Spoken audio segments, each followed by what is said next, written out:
Hey, I'm joined today by Hugo Tovar, who is the founder of the NK Institute. And Hugo's just going to tell us a little bit about what it's like being a leader in the kinesiology world. What's the best part of it?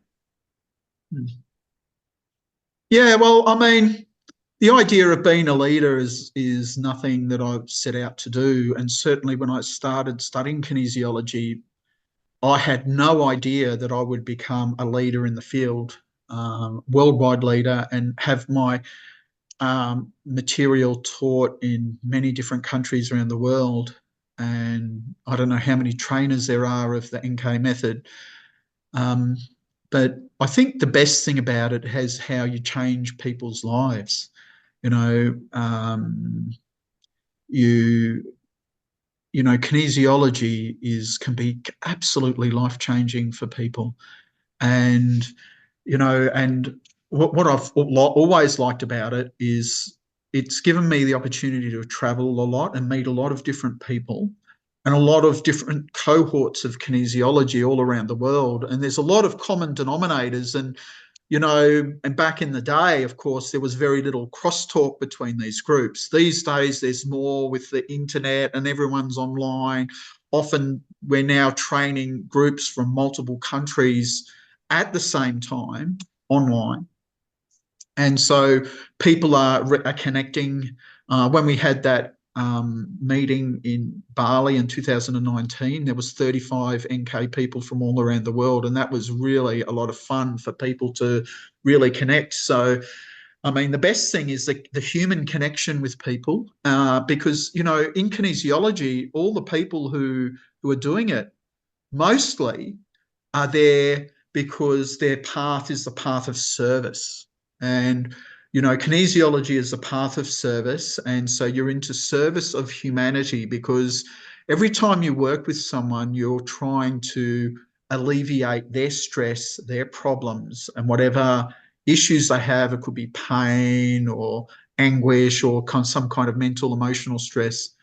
And that's something that's really important for me and for kinesiology. So that's one of the things I like.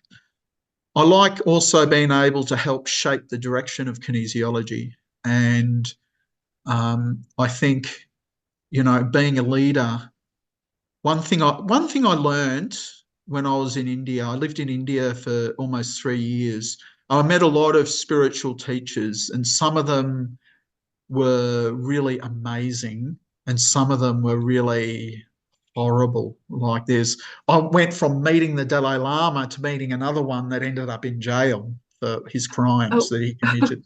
You know, and what I have learned is the truly great leaders, teachers, developers is they have a level of humility in them because where there's no ego. Because the thing is, um, to do this, you have to do it without ego, and the path of service is an ego-less path.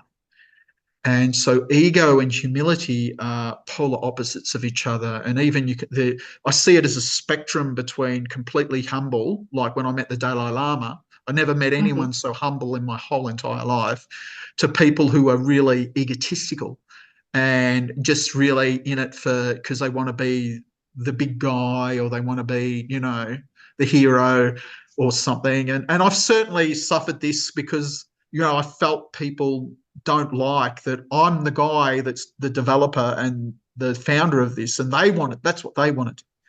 And so I think the what's really important is one thing I've learned from this is to try and be humble as much as you can. And I know we're not perfect, and I'm certainly the most imperfect person you'll meet. So I'm not always like that, but I try my best. um, so yeah, they would be the things. And I really enjoy going to the conferences. Like we've got the one coming up in November, and then next year in early April, there's the 50th Touch for Health conference in San Diego, which is going to be huge, and it's going to be a massive Yeah, event. And so I'm looking forward to going to that too. And so yeah. that's awesome. Well, I definitely love learning from you, and I appreciate all the mentoring that you have done and helping us develop the work and our ideas that come, and helping people. So I appreciate you on a personal level, but we really look forward to hearing more from you, Hugo. And we're excited for the NK conference in November. Thank Me you. too. Okay, thank you. Bye.